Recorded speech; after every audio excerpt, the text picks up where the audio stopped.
Order of the day number 3, address and reply. And again, members, I would remind you that we're about to listen to the first speech of a new member, and so I ask you to listen in silence, and I give the call to the Honourable Steve Thomas. Thank you. Madam President, it was tough, but I am back. For honourable members who are unaware, I was the member for Capel in the Legislative Assembly of the 37th Parliament of Western Australia. The seat of Capel was constructed under a redistribution prior to the 2005 state election and was then deconstructed immediately afterwards under Labor's One Vote, One Value legislation, which was, coincidentally, the first piece of legislation that I got to debate in the 37th Parliament. The 2008 election in Collie Preston was tough, as it was a notionally 1% Labor seat. And I will never forget receiving the phone call I did a week prior to the election, telling me that unfortunately party polling had me 3% behind, and sadly I wasn't going to get there. As history shows, I lost Collie Preston by 0.9%, needing 206 of the 25 or so eligible potential voters to shift their preference from Labor to Liberal. But it is very hard to lose a seat, and today I express my sympathy to all those people on all those parties and their staff for members who lost their seat in the March election this year. It is a tough job.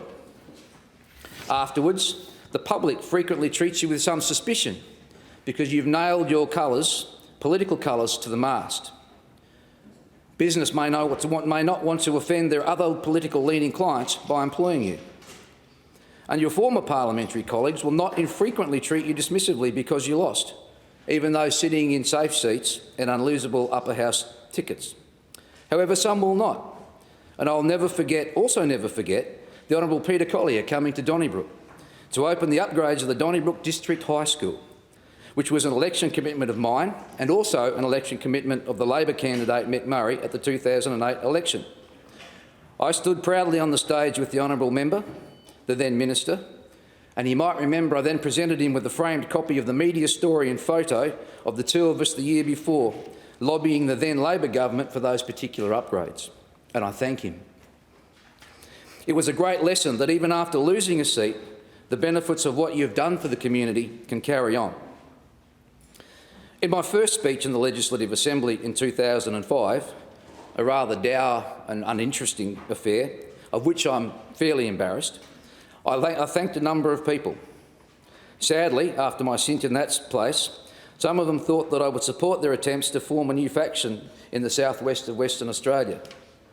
When I wouldn't do so, something that I continue to oppose, I came to know them as a problem for the Liberal Party and for the greater community of the southwest.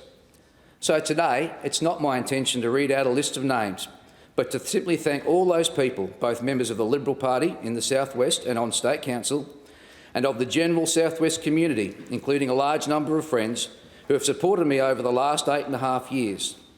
There are many, and I hope to repay each and every one of them in proportion in the years to come. But, Madam President, with your permission, I would like to correct a terrible oversight in my first speech of 2005 and take this opportunity to finally thank my family, my wife Leah, my 4 daughters Stacey, Lauren, Hannah and Olivia, for their constant support, of their always cynical, sometimes grumpy and frequently stubborn husband and father. Madam President, I salute your elevation to the high office to which you have been called from this, I must say, highly appropriate, though at this point somewhat isolated, right wing of the Liberal Party. I will quote from Hansard, and I have a copy for the new Hansard, although it will be an abridged version, because while I've not added or altered any words, I've removed some extraneous sentences from an original speech which was 2 hours long. This is a direct quote. I will build a case to demonstrate to the House that Western Australia is missing out on what should be the greatest period of growth and development it has ever experienced. As members can see, revenue between 2002 and 2006-07 exploded. Around 2007, things suddenly changed. Growth in expenditure for the first time in well over a decade started to switch and outstrip the growth in revenue. The first point I make is that Western Australia has experienced a boom that occurs once in a generation, and we are in the middle of the process of blowing that boom. Our revenue will level out. Commonwealth government grants rose significantly in the decade leading up to 2006-7 and 2007-8. Those Commonwealth grants are beginning to level off significantly. As I will explain later, one of the great threats to the Western Australian economy is that the goods and services tax revenue will begin to decline, not only in real terms and in terms of the amount that Western Australia receives in proportion to its population and the size of its economy, but in overall actual dollar amounts. That will cause significant stress. Although the community of Western Australia will receive less from the Commonwealth Government, the state will continue to draw significant amounts in taxation. I will return to that point because it's important to recognise the way in which growth in the fiscal economy, that is, the expenditure of the Government of Western Australia, will be funded by taxation revenue. The third point is that we can see, although mining royalties were relatively stable in the lead up to the early 1990s, there was a significant growth in the early 2000s. Mining royalties are predicted to contract at the end of the forward estimates, largely due to the significant price increase in iron ore royalties, both in this year and the previous year. Western Australia's production of iron ore will continue, and that iron ore will continue to sell and make good dollars for the state's economy and the gross state product. However, the Government of Western Australia will not continue to enjoy additional gains in mining royalties. What problem does the state government face? Its income will start to stagnate. It cannot make up for the reduction in goods and service tax revenue and Commonwealth grants and the slowing of the boom growth in terms of mining royalties. Not the mining sector, but mining royalties, which are completely related to price.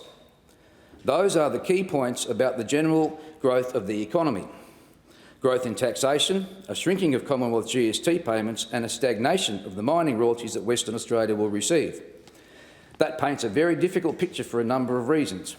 First, if there is likely to be stagnation, there must be a response in expenditure. Any small or large business person knows that one of the first things that needs to be done when facing a revenue issue is to address expenditure.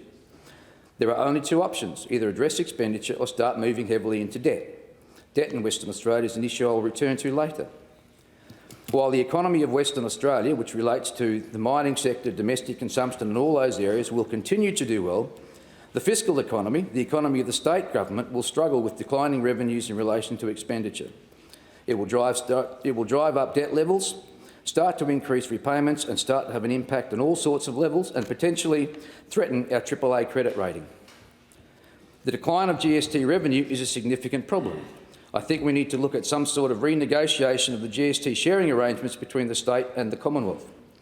The Treasurer and I agree that maybe some other form of GST arrangement is required, or at the very least, the Commonwealth needs to recognise that the drivers of the GST revenue that it receives is not the fiscal economy of the Government of Western Australia, but the general economy as it relates to the mining boom in Western Australia. If the Commonwealth Government wants to drive its revenues forward, it needs to look at the GST component and decide whether to change the way the GST is calculated. There are two ways the Commonwealth can increase our revenue. It can rejig the GST arrangement, or it can invest in infrastructure. I thank you for that largesse, Madam President, and I have a copy for Hansard so they don't have to dig it out through the various parts of the speech. That speech came from the Hansard of the Legislative Assembly in May 2008, and it was mine as the Shadow Treasurer. Now, I wasn't 100% accurate in everything that I said in that speech, but in lots of ways it wasn't too far away. Madam President, how do we define the boom in Western Australia? And I'm sorry to do this to you, but I'm going to do it in graphic form. The fiscal boom of Western Australia, Madam President and honourable members, looks like this. Starting way back in the late 90s, where revenue and expenditure stayed fairly even, and effectively finishing in 2014. Now, there's a little bit where revenue fail to grow at the same rate, and members would be interested to know that that represents the global financial crisis of 2008. And so we can divide the boom in Western Australia into two distinct periods, that of the previous Labor government and that of the next Liberal government. But that is the fiscal boom in Western Australia in graphic terms. And I ask members to take note, particularly as we start to get to the end. And at the end, Madam President, I'm happy to table these documents for the Hansard and provide electronic copies.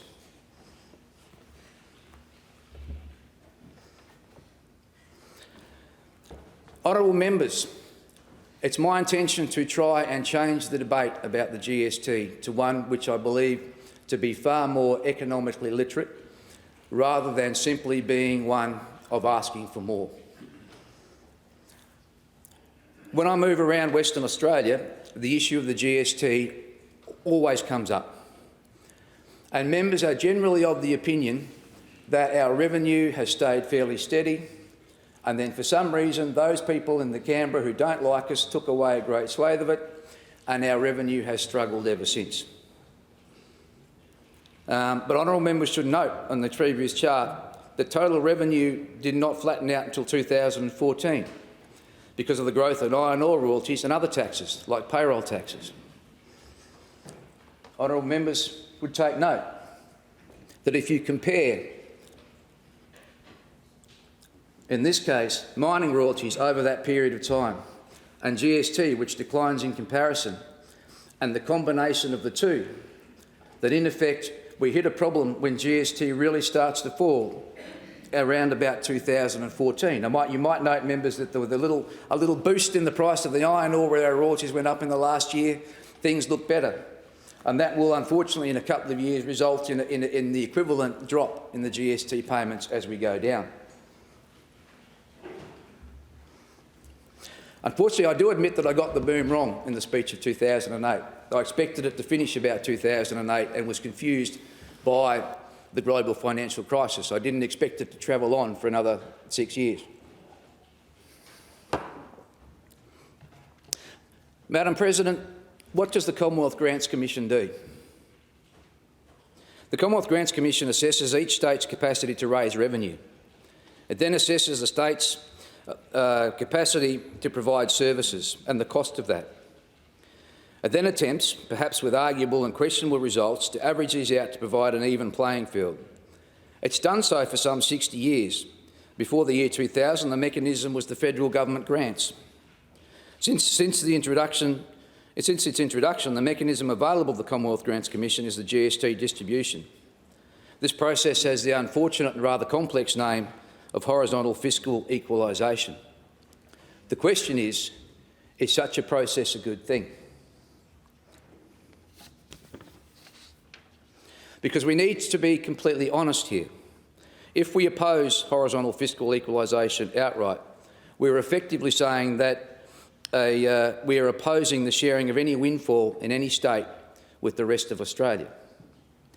And can I say that if we talk about GST per head of population, because the GST is a consumption tax and it is calculated, it is very directly related to population. Because it's a consumption tax, when we say we want it per head of population, we're effectively saying we want all of our GST back, and we're not going to share. Now, there's a number of other proposals out there which concern me greatly. And the problem we have is that we can't ask a Commonwealth government to change the rules arbitrarily in our favour without having an impact on other states. It's like playing a football game and asking to get a special rule in your favour. I've heard suggestions that 25% of royalties should be exempt, which sounds good because you can make the numbers work. But at the end of that process, what happens in Queensland when things get tough? Do 25% of coal royalties get exempt at that point? What happens in South Australia? Do the royalties coming out of Olympic Dam suddenly become exempt? That's not going to work. That's not the worst suggestion, though, because unfortunately we had a suggestion during the election campaign and held since that the solution to this GST problem is to increase royalties, increase the revenue raised by Western Australia. And that the problem you already have is, as we know and as we can see, the reason our GST royalties, the GST payments are so low is that our royalties income and other incomes, like, for example, payroll tax, which went over the period of the boom from about $1 billion to $3.5 billion, are so high. And so a solution which simply increases revenue is like pouring petrol on a fire. This is the equivalent, in a policy sense, of a rural fire brigade pouring petrol instead of water on a fire. Because as the revenue goes up, our problem gets bigger. And the solution to that is never ending. We are in a paradox. So I ask honourable members that we leave behind a proposal to boost revenues by taxing mining companies. And unfortunately, I ask that we leave behind the concept that we simply ask for more, because it's very tough. How do we manage this process? Do we go to Canberra like Oliver Twist? Please, sir, can I have some more? Do we go to Canberra and throw ourselves on the floor and beat our fists and our feet and scream like the child in the lolly shop and say, we demand more? I can't imagine Sir Charles Court, that great statesman, doing either of those things when he opened up the North West Shelf. I believe Sir Charles Court went to Canberra with an economically legitimate argument and said, in order to develop these resources, we need Commonwealth investment in Western Australia. We need you to help us with infrastructure, and he negotiated a deal whereby royalties which would have gone from the oil and gas industry to the Commonwealth were sent to the state as a method of support. Not changing the rules, not adding taxes, but working with the Commonwealth constructively to get a better financial outcome. Madam President, that is the kind of statesmanship and leadership that I ask honourable members to consider now. We can no longer afford to bog down in arguments that are not legitimate, that are economically illiterate, and we have to be smarter. Madam President, in the very short time that I have remaining, just before I do, I will add one more chart, just in case. Just in case members have some concerns about the price of iron ore in the long term. Honourable members, Madam President, that's the price of iron ore over 60 years. I did this research in conjunction with the Federal Parliamentary Library, and it's in $2006, so we've adjusted for inflation. The long-term iron ore price has sat between just under $20 and $40 a tonne US up until the early 2000s, when it boomed. Just in case you don't trust my calculations, City Investment Research and Analysis Company went all the way back to 1900 and did exactly the same thing. And iron ore royalties struck that level only again in the 2000s. Again, Madam President, I was a little wrong. I called this a once-in-a-generation boom. But it wasn't a once-in-a-generation boom. I thought with my chart at 70 years it was a once-in-a-lifetime boom. Honourable members, it wasn't a once-in-a-lifetime boom because it goes over 100 years. This may well be a once-in-a-millennium boom. And we come to the end of it and we need to be able to have literate economic arguments to make this work. Madam President, I have one other issue that I'd like to raise, stemming out of the 2008 election. During that campaign, I had a very good struggle with, I think he's now the Honourable Mick Murray, the member for Collie-Preston. And he and I went toe-to-toe, and I pass on my deepest respects to him and his wife Anna, who's even nicer than he is. No, much nicer than he is. Yeah, that is true. No one divided on that, Madam President. But in that campaign, Madam President, an issue arose. Now, my family and I had sold a house and we're in the process of building a second one. And for a few months in between, we sought a rental just to keep us a roof over our heads. And we rented what we call the Rat House, which was a house on the edge of a mineral sands mine, owned by the mineral sands mine.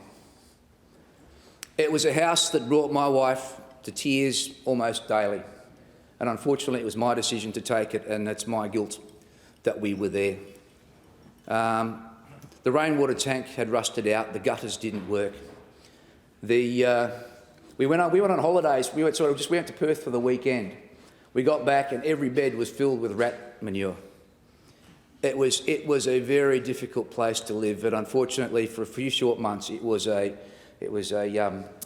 we were. But literally, my wife and children spent every day or two in tears. We rented it from a mineral sands company, and during that election campaign, someone in the Labor Party decided that that was inappropriate, and using an ex-staffer from Jeff Gallop's office, ran in the newspaper a story that we were receiving some sort of special deal by living in this house. And it ran in a newspaper. And the next day, journalists rang, and every time that I explained to them that we paid the same rent as the people before us and the same rent as the people after us, and any journalist was welcome to come out and take a photo of it because they'd be amazed with what they saw. And each of those journalists then went away and said, "Oh yeah, that's fine." And the person who rented afterwards confirmed all of those issues. Now, Madam President, I guess I can call him the Honourable Mick Murray, as the Labor candidate at the time, did not make use of that story, did not attack. In fact, when asked for comment, he left it well alone, and I thank him for that. I hope he did so out of a sense of fairness and justice, and I like to think that he did. And so, Madam President, unfortunately my political opponents had to find somebody who was willing to throw mud about the places that somebody lived and the circumstances of their family. They had to find somebody, in my view, with the lack of moral character and zero moral worth that would sink to those levels. And they did, Madam President. They found the member for Rockingham, the current Premier of the state of Western Australia. And Madam President, my final comment is, it's business, but it's personal. And I dedicate my period of time, whatever that is, in this House, in the Parliament of Western Australia, to his removal. And I intend to see it done. Thank you.